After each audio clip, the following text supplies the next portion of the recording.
Assalamu alaikum, bienvenue à tous sur l'émission La Voix des Écritures. Cet audio est la suite de l'émission dont le thème est « Qui est réellement l'auteur du Coran selon la Bible ?»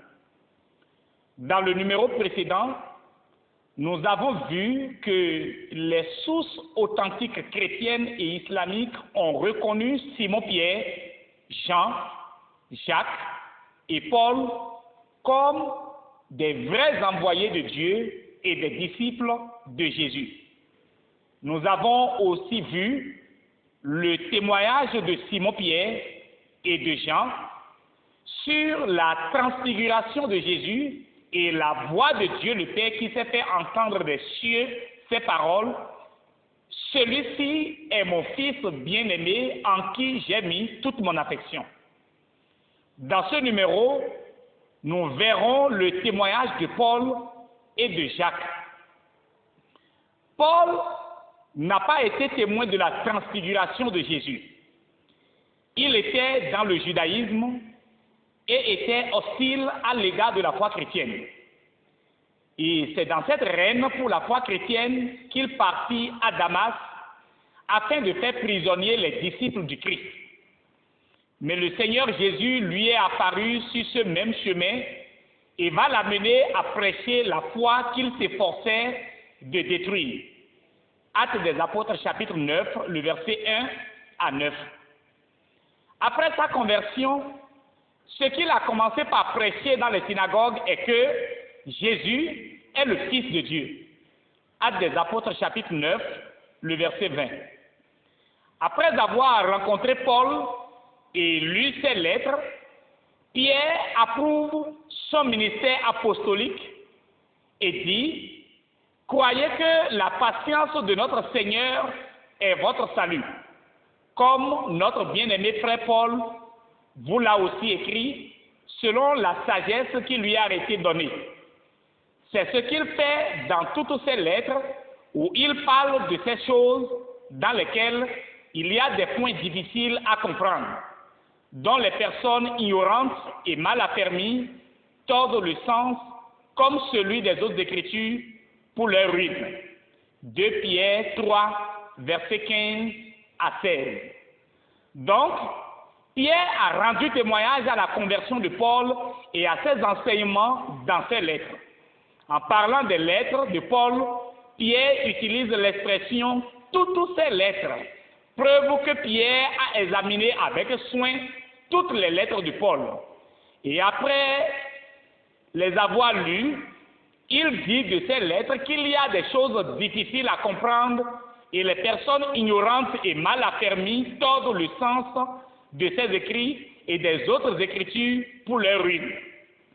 Dans l'une de ces lettres, Paul affirme que l'évangile qu'il a prêché est que Jésus est le Fils de Dieu, qu'il est mort pour les péchés et qu'il est ressuscité le troisième jour. Il dit aussi qu'après sa résurrection, qu'il est apparu à Céphas, c'est-à-dire à Pierre, et aux 12, qu'il est apparu à Jacques et à lui aussi, mais comme à l'avorton. Paul ajoute aussi que ça soit Pierre, Jacques et tous les autres apôtres, y compris lui-même, c'est la même chose qu'ils ont prêché. 1 Corinthiens chapitre 15, versets 1 à 11. Lorsqu'il s'adressa aux Galates, il dit que celui qui viendra annoncer un autre évangile que celui prêché par tous les apôtres ne vient pas de Dieu. Il ajoute que même si c'est un ange qui vient du ciel pour annoncer un autre évangile que celui prêché par les apôtres, ce serait un ange déchu. Galates 1, verset 8 à 9. Paul affirme aussi que le diable est capable de se déguiser en ange de lumière. 2 Corinthiens chapitre 11, verset 14. Et Jacques dit que Satan est même capable de dire qu'il croit qu'il n'y a qu'un seul Dieu. Jacques chapitre 2, verset 19. Donc, selon Jacques, dire qu'il n'y a qu'un seul Dieu n'est rien de difficile pour le diable. Mais Paul dit que ce que nul ne peut dire, si ce n'est sous l'inspiration du Saint-Esprit, est que Jésus-Christ est Seigneur. 1 Corinthiens chapitre 12, le verset 3. Après tous ces avertissements parus plus de 600 ans plus tard, Mohammed, qui dit avoir reçu sa révélation d'un ange prêchant le Tawhid. Allah est un Dieu unique, niant que Dieu est Père, niant que Jésus est le Fils de Dieu et niant aussi que Jésus soit mort pour les péchés. Sourate 19, verset 88 à 93, Sourate 4, verset 157. Dans ces versets du Coran, Allah, qui est l'auteur du Coran, dit « Peu s'en faut que les cieux ne s'entr'ouvrent et que la terre ne se fende du fait d'affirmer que Jésus est le Fils de Dieu. » Or, Simon-Pierre, Jean et Jacques, Paul, Matthieu, Marc et Luc ont dit avant la venue de l'islam que c'est des cieux que la voix de Dieu le Père s'est fait entendre au sujet de Jésus ces paroles. Celui-ci est mon Fils bien-aimé en qui j'ai mis toute mon affection, écoutez-le. Depuis le temps de l'affirmation de tous ces témoins que la voix de Dieu s'est fait entendre des cieux, que Jésus est son Fils, les cieux ne se sont point entrouverts et la terre ne s'est point fendue à cause de leur témoignage. Au contraire, des milliards de personnes tiennent pour vrai leurs paroles et se convertissent. Après l'avènement de l'islam, le nombre de personnes qui croient que Jésus est le Fils de Dieu est passé à plus de 2 milliards. Autrement dit, plus de 2 milliards de personnes affirment que Jésus est le Fils de Dieu. Pourtant, les cieux ne s'en trouvent point et la terre ne s'est point fendue. Depuis 1400 ans, le Coran dit toujours « peu s'en faut ». L'islam enseigne aussi que Allah a 99 noms. Coran 17, verset 110, voit également son tafsir dans Ibn Kathir. Et parmi ces 99 noms, on trouve le stratagème le plus grand séducteur.